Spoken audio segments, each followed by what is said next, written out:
here with SheKnows Girl Crush of the Month, Tori Spelling. Hi. Today we're hanging out at Tori's adorable vintage boutique inventory in Sherman Oaks. Thanks for having us. Thanks for being here. This place is so cute. Oh, thank you. Do you pick everything out yourself, or how does the process work? I do, yes. Everything that is here in the store, this is truly me. Like, if you look at the store, you'll be like, oh, I get who Tori is.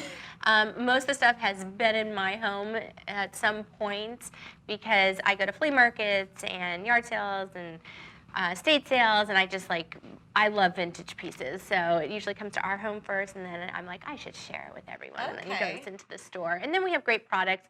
Every product we have in the store, we always use ourselves, and then we love it, and we put it in here. So this could be like a Tori collector's item. If you get something here, you might have actually touched it and owned it. Oh, yeah. Yeah. And we could tell you each piece where it's been and what time period in my life. That's so cool. Well, we're actually here today to talk about your new book, Spelling It Like It Is. Tell me, why did you want to write this memoir?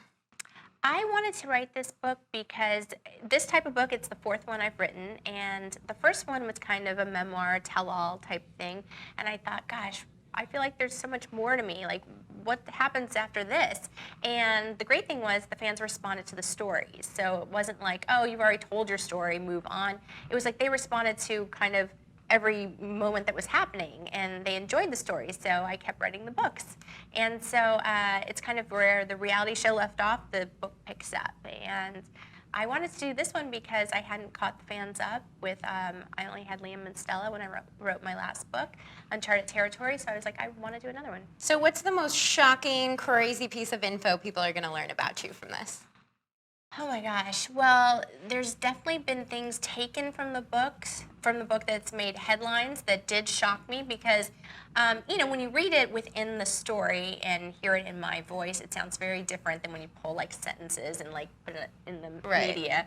So there were things in this book that I didn't think were so salacious that apparently have made headlines. But, for me, the thing I really wanted to tell, which was a big story for me, was my fourth pregnancy with my son, Finn. It was a pregnancy that was really difficult and I had some really dark moments. And I didn't tell anyone what I was going through at the time. I told my story afterwards, but I, told it in a magazine, and you only get so many pages and quotes that you could tell. And you have to, in my mind, keep it relatively light because, you're talking to the world, and it's a big magazine. Entertainment. And I didn't want to get too dark, but in my book, I'm able to tell exactly what I went through, and that was an important story for me to want to share with my fans. So it's kind of a release for you then. It is, definitely therapeutic. What's the most difficult part of being in the spotlight?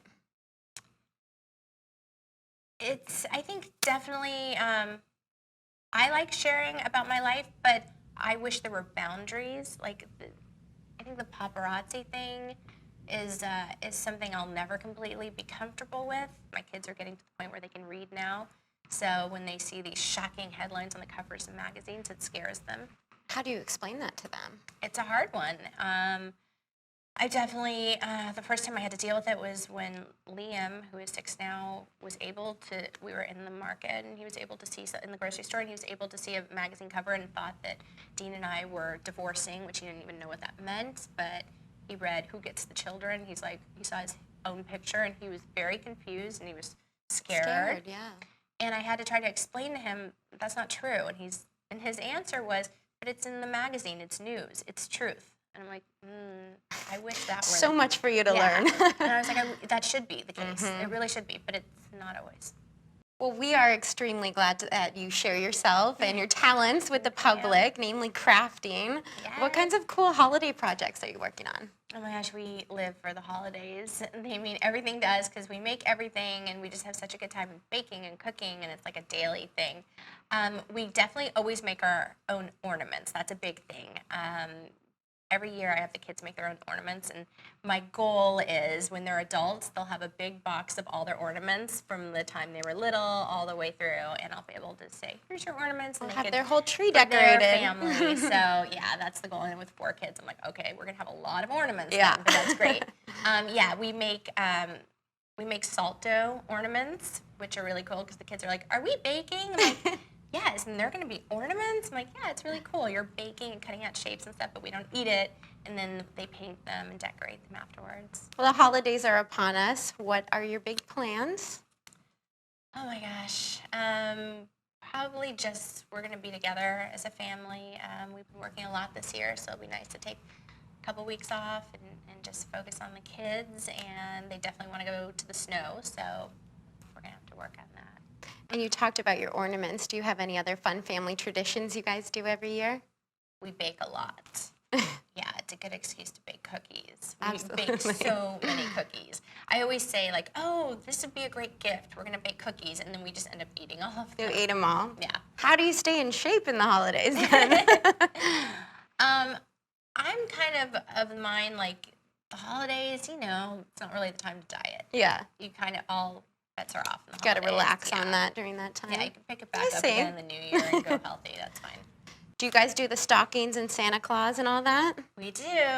Yes. And so do the kids believe in that? Do you plan on telling them one day? What's your approach to Santa Claus? What are you saying about Santa Claus? What do you mean? Santa Claus is real. I don't know. You're scaring me. Of course Santa's real.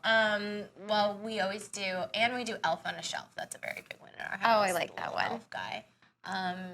Yeah, that's fun because he hangs from some really crazy places. I don't know how he gets there, but it's kind of funny to us.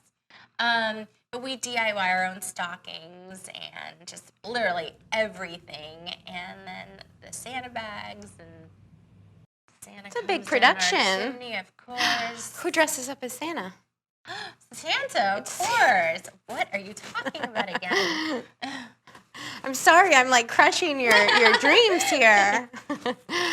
What are your hopes for this holiday season? My hopes. I'm just so grateful. I'm so blessed with my family. I feel like we have this amazing family unit. We're like a little rock band. We just move everywhere together and play together. And I just want to enjoy them and have our time together, a little downtime. It'll be nice. And the most important question, have you been naughty or nice this year? I've been really nice. It seems like it. That's why you're our girl crush. Aw.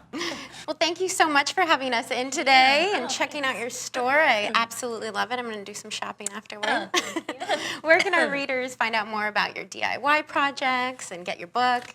And they can go to my website, which is editorial, and they can go to torispelling.com. Great. Thanks, Tori. Thank you.